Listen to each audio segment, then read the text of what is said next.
Graça e paz a todos, boa noite. Para quem não me conhece, meu nome é Cláudia Souza, sou líder na Igreja MIA, Ministério Internacional Viva, aqui em São Sebastião, no bairro Bosque. Estou aqui para falar um pouco da palavra de Jesus. E como eu falei ontem de manhã, eu vou ler aquele livro, Seu Nome é Jesus, de Max Lucado. Vamos falar agora do nascimento de Jesus. Jesus, ele podia segurar o universo na palma da mão, mas abdicou disso para flutuar no ventre de uma virgem. O local humilde de nascimento. José também foi da cidade de Nazaré, da Galiléia, para a Judéia, para Belém, cidade de Davi, porque pertencia à casa e à linguagem de Davi. Ele foi a fim de alistar-se com Maria, que lhe estava prometida em casamento e esperava um filho. Enquanto estava lá, chegou o tempo de nascer o bebê, e ela deu à luz ao seu primogênito, envolveu em panos e o colocou numa manjedoura, porque não havia lugar para eles na hospedaria. Lucas 2, versículo 4 a 7. A imaginação de qualquer pessoa fica inquieta ao pensar na conversa que o dono da hospedaria teve com sua família à mesa do café. Alguém mencionou a chegada do jovem casal na noite anterior, perguntou como estavam, ou comentou a gravidez da moça que veio montada em um jumento? Talvez.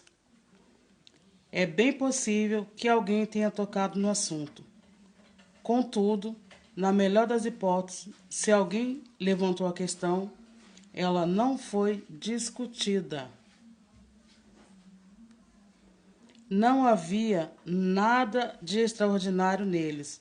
Foram provavelmente apenas mais uma das muitas famílias rejeitadas naquela noite.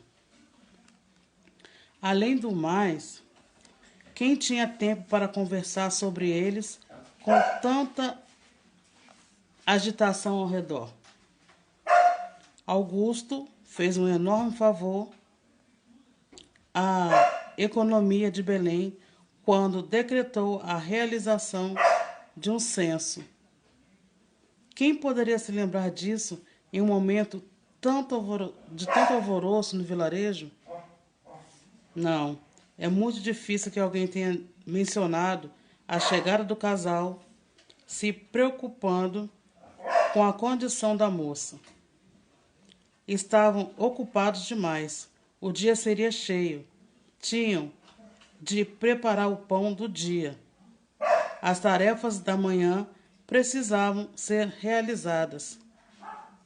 Havia coisas demais em que pensar para imaginar que o impossível haveria acontecido. Deus viria ao mundo por meio de um bebê. Não poderia haver lugar mais humilde para um nascimento. Do lado de fora havia um grupo de pastores. Estavam sentados no chão em silêncio. Talvez perplexos. Talvez com medo. Certamente maravilhados. Não, com medo, mas certamente maravilhados. Sua vigília noturna fora interrompida por uma explosão de luz vinda do céu e uma sinfonia dos anjos. Deus vai até aqueles que têm tempo de ouvi-lo. Assim, naquela noite, sem nuvens, ele foi até a simples pastores de ovelhas. Ao lado da jovem mãe está o pai cansado. Se há alguém sonolento ali, é ele. Não se lembra da última vez em que se sentou. Agora que aquela agitação havia diminuído, agora que Maria e o bebê estavam confortáveis, ele se encosta à parede do estábulo e sente os olhos passarem. Ele ainda não havia entendido tudo. O ministério do evento o confunde. Não é ministério, não, é o mistério do evento o confunde. Entretanto, não possuía forças para pensar naqueles questionamentos. O importante é que o bebê está bem e que Maria está segura. Com a chegada do sono, lembra-se do nome que o anjo pediu que se colocasse no menino, Jesus. O nome dele será Jesus. Maria, porém, está bastante desperta. Puxa, como ela é jovem! Sua cabeça repousa sobre o couro macio da cela de José. A dor foi suplantada pela admiração. Ela olha para a face do bebê, seu filho, seu senhor, sua majestade. Nesse ponto da história, o ser humano que melhor compreende Deus, o que está fazendo é a adolescente deitada naquele estábulo mal cheiroso. Maria. Ela não consegue tirar os olhos dele. De alguma forma, sabe que está segurando o próprio Deus. Como eu falei lá na frente, eu estou falando sobre o nascimento de Jesus. Jesus, ele podia segurar o universo na palma da mão, mas abdicou de tudo para flutuar no ventre de uma virgem. Por obediência, o Pai o mandou.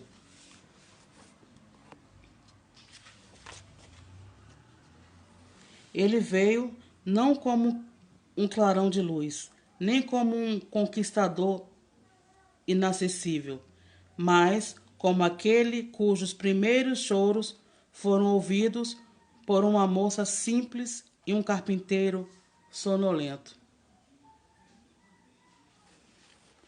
Uma interpretação celestial.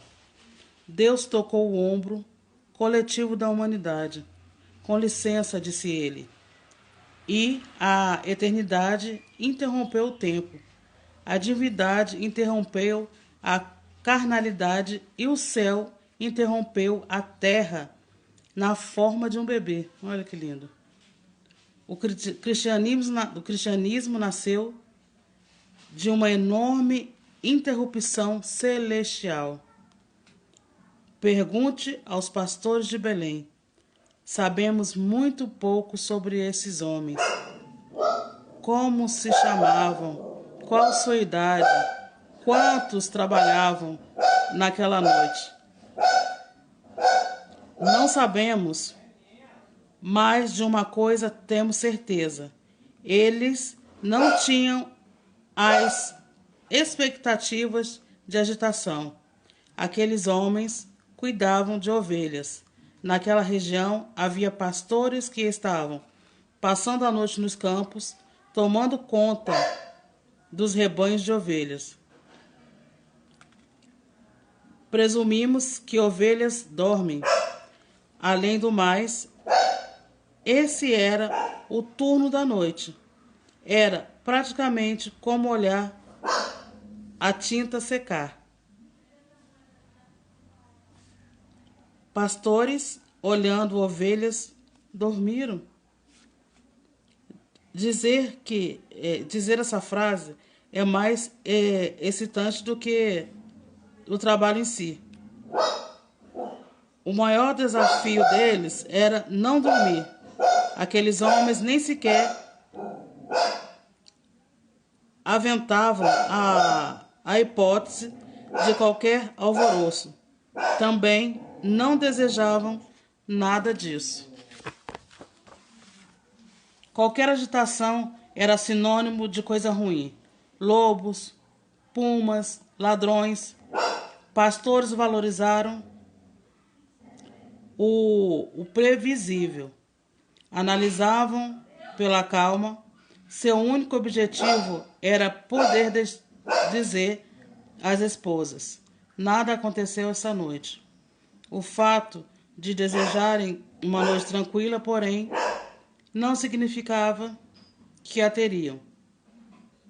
E aconteceu que um anjo do Senhor apareceu-lhes e a glória do Senhor resplandeceu ao redor deles e ficaram aterrorizados.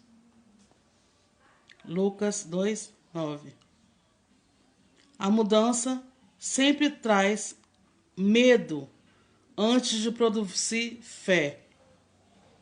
Sempre esperamos pelo pior antes de ver o melhor. Deus interrompe nossa vida com algo que nunca vimos e, em vez de louvá-lo, entramos em pânico. Interpretamos a existência de um problema como ausência de Deus e fugimos. Alguma coisa boa os pastores viram, se não teriam perdido o versículo seguinte: hoje, na cidade de Davi, lhes nasceu o Salvador, que é Cristo, o Senhor. Lucas 2, 11.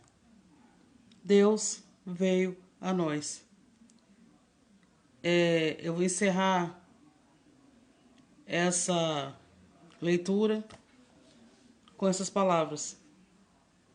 Deus veio a nós. Nasceu o Salvador, que é Cristo, o Senhor. Amém?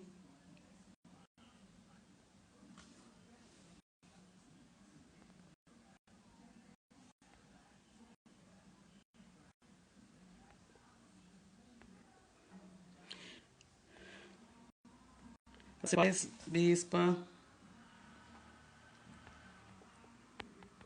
Estamos só nós duas aqui na célula. Amanhã eu volto. Não sei o horário, para continuar fazendo a leitura do livro Seu Nome é Jesus. Agradeço a presença de todos. Que a noite de vocês seja abençoada em nome de Jesus. Amém. Graça e paz.